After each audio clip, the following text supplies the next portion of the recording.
ਸਾਡੇ ਹੱਸਦੇ ਵਸਦੇ ਵੇੜਿਆਂ ਨੂੰ ਅੱਜ ਪਾਣੀ ਲਿਆ ਲਪੇਟ।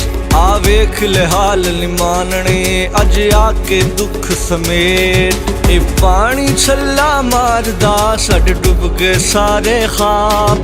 ਕਿ ਘਰ ਦੀਆਂ ਦੇ ਉਜੜੇ ਅੱਜ ਉਜੜਿਆ ਵੇਖ ਪੰਜਾਬ। ਹਰ ਪਾਸੇ ਪਿਆ ਵਗਦਾ ਇੱਕ ਦੁੱਖਾਂ ਦਾ ਸਿਲਾਬ। ਸਾਡੀ ਮਿਹਨਤ ਵਾਲੀ ਜ਼ਿੰਦਗੀ ਅੱਜ ਰੁੜ ਗਈ ਵਿੱਚ ਚਨਾਬ। ਅੱਜ ਰਾਹ ਵੀ ਛੜਿਆ ਵੱਜ ਗੱਜ ਕੇ ਸਾਡੀ ਹੋ ਗਈ ਚੰਨ ਅਖੀਰ।